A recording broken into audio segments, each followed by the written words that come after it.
In this video, I'm going to discuss about class Arachnida.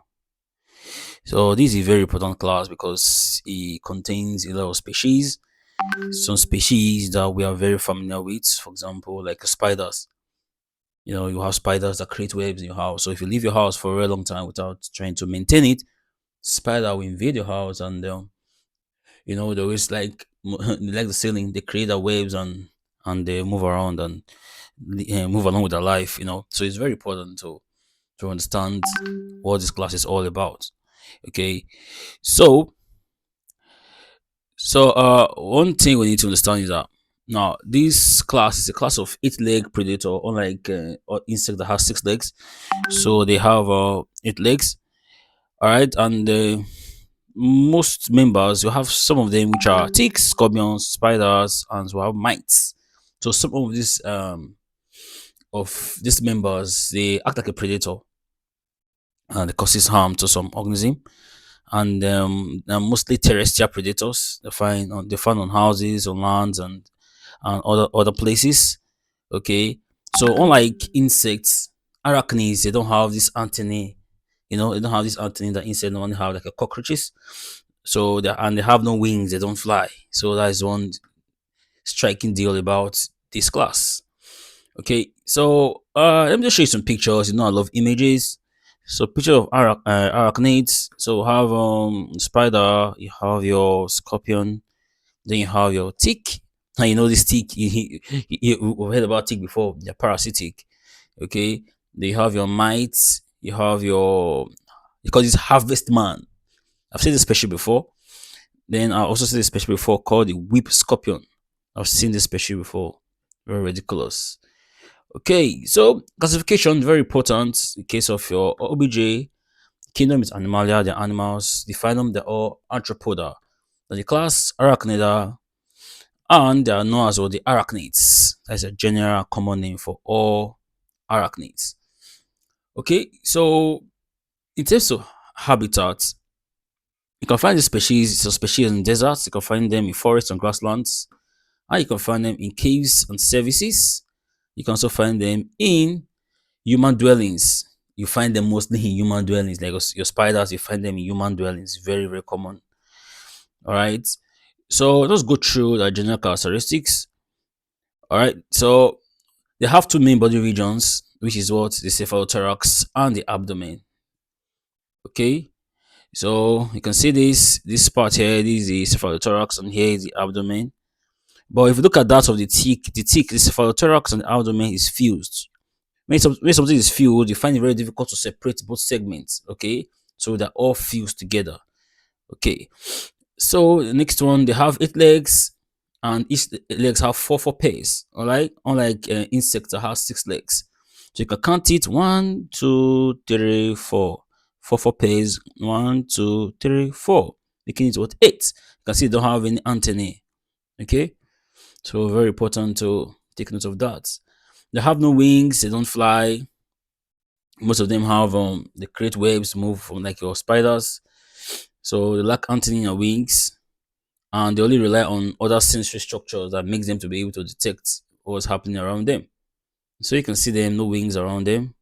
Okay, you can look at how this picture look like. They don't have wings, they don't have antennae, so they have their own sensory structures that make them to be able to detect, to know what's happening around them and respond to external stimuli or threats. For example, if an insect gets to the web of a spider, the spider get a sensation that there's a prey, then they get to the insect and feed on it.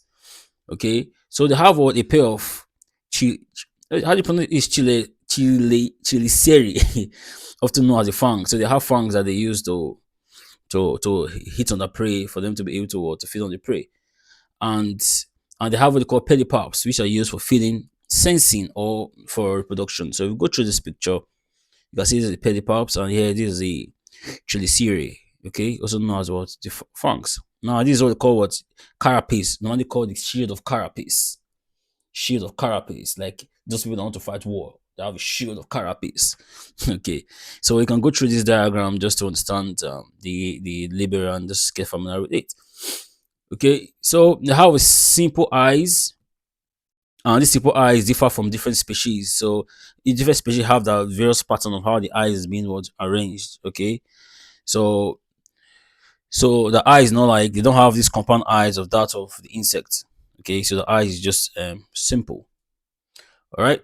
So the next one is expiration is through book long or trachea, depending on the species. So book long, trachea, or some species have both combination of both the book lungs and the trachea, depending on the species. Then digestion is external. So what they do most of the time is that they inject what they call digestive enzyme into the prey. So once they inject it into the prey, then what they do is they suck up the liquefied remains of the prey. Then the prey dies. That's why if you see some insects on if you see some insects in a web, if you touch those insects, you discover that those insects are completely dried because I was sucked all everything out of that insect. So that's one thing you need to know about this organism. Very wicked organism. All right. So many spider produce silk from spinnerets and used for webs, egg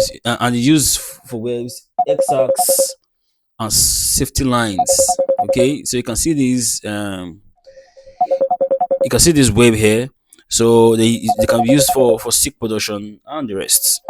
So it's very important to take note of this. Okay. So the next thing we need to check here is we have to know the difference between arachnids and crustaceans. So it's very important. So here's just a table that gives a summary between both of them. So for arachnids are mostly terrestrial and crustaceans are mostly aquatic. So it's very important to differentiate between two classes that kind of closely related to each other. Okay. So if you look at it, for arachnids, they have 4 pairs of legs. All right. Why in the crustaceans they have 5 or more pairs. So arachnids no antennae, crustaceans 2 pairs of antennae.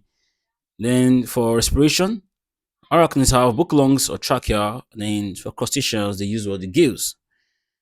2 body regions for arachnids. Then for crustacea they have cephalothorax and abdomen, and often with different appendages. So they just kind of a difference between both of them. So it's very important to know that. So let's go through some economic importance. So most of the species they have their own beneficial aspect. So they can act as a natural pest control. Spider kills insects. They kills insects. They tend to reduce. Just for example, you have mosquito that is being trapped by a web of spider. Spider will be able to suck the mosquito. So that's kind of like it's a way of reducing the type of mosquitoes you have in your house in form of what biological control. They also eat other insects, other insects that may cause harm. So just a way of for them to reduce it. So they help in scientific and medical research for biological indicators. Certain mites reflect soil and ecosystem health. So this is part of the importance. And so species like the tarantulas are kept as exotic pets. Hmm, that's very interesting to know. Okay, so they also have some harmful effects. So they have this venom, which when they bite and it stings from spiders and scorpion, which pose a risk to humans. And ticks transmit disease such as your Lyme disease. Ticks they causes disease, and some mites damage crops and stored produce. So it's very important to know. You have your dust mites, which are common in household allergen. So it's just some of the harmful effects. So it's very important to know. So let's go through some exam questions. This is a multiple choice question. So arachnids belongs to which phylum? So this is Arthropoda. They are arthropods. They're not mollusca. These are the snails. They're not annelida. They're not chordata. Okay. And how many pairs of legs do arachnids have? They have 4 pairs, and each pair carries 4 legs, making it what? A total of 8. Okay. Then very important to know which of the following is not an arachnid. So you have a scorpion, you have a spider, you have a tick. So it's very interesting. So your housefly, housefly is insecta. All right. So housefly is the correct answer. Okay. So I'm going to end this video here. All right. So this is all about information that you need to know for this. So, a classification is ask a question about the species. Most of the time, they ask you characteristics is very important. The economic importance, and economic importance, you have to give reference to the harmful effect and the beneficial effect, which is very important to note. So those information, and again, you need to know which members fall into this class. or which member fall into a certain phylum. So it's very important for you to be able to specify that, okay, this organism must be under arachnids, or this organism may be under insecta. So it's very important for you to be able to what to take note of that. So it's important. All right. So you're watching my video, just get a pen and barrel, write all the information you need so you cannot forget key concepts. Okay. So I'm going to see you in my next video. Thank you.